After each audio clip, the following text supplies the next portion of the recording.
The Beatles are synonymous with the swinging 60s, free love and hippie values. But what's often forgotten is that it wasn't until the end of the decade that the counterculture really kicked in. In 1967, Britain was still a largely quiet, conservative country. But as the idea of free love spread, teenagers began clashing with their disapproving parents. One teenager who did just that was Melanie Coe. She left home after a row with her parents, and the story was reported in the Daily Mirror. Paul McCartney read the article, and it would inspire him to write a poignant song that would become a classic.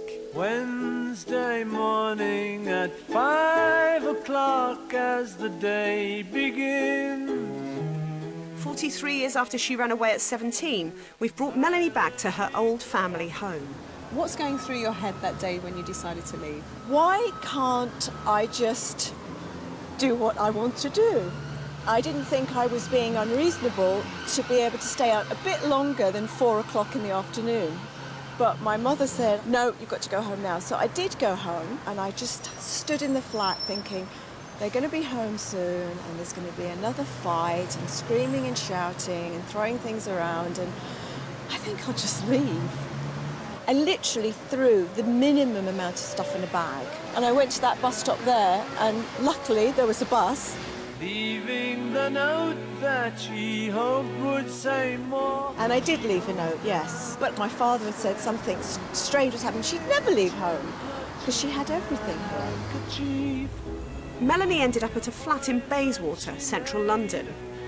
Meeting a man from the motor trade. Her boyfriend wasn't then a man from the motor trade, but amazingly, Paul's lyric was almost right. Well, he was a croupier, but previously, funnily enough, he'd actually worked in the car business. So he was a man from the motor trade, which is the lyric from the song. It's almost telepathic. A few weeks after she left, Melanie's parents tracked her down. I had met them for tea, and that had gone very well. So I gave them this address, and they pulled up here. And so I came out, and I was pulled, actually by the hair, I think, into the back of the car. Took me against my will from my love nest. Melanie's adventure was over. 2 months later, She's Leaving Home was released on the seminal Sgt. Pepper album. And Melanie heard it, completely unaware that it was about her. Standing alone at the top of the stairs. The hairs on my arms and stood up, and I thought, oh, what a sad song. Oh, what a... You know, almost wanted to cry. In fact, I may have, but no, I hadn't connected it. A couple of years later, Melanie's mother heard an interview with Paul McCartney where he explained the inspiration for the song. She immediately rang Melanie.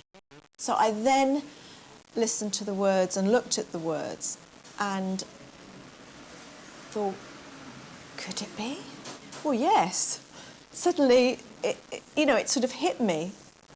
But I just felt sad. Even now, I find it very sad to listen to the song. But in a strange twist of fate, Melanie and McCartney had actually already met. 4 years before storming out of home, Melanie had entered a miming competition on the hit TV show Ready, Steady, Go.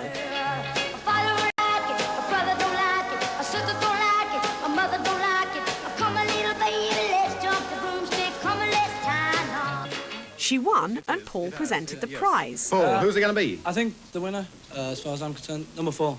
Number 4, Melanie Coe. Paul McCartney came over and shook my hand and gave me a Beatles album, which was the greatest thing that could happen to any little teenage girl or boy at the time.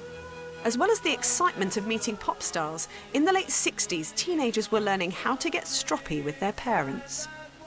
She's Leaving Home captured exactly what was happening in homes up and down the country. I still love the song, even though it's nearly 50 years old.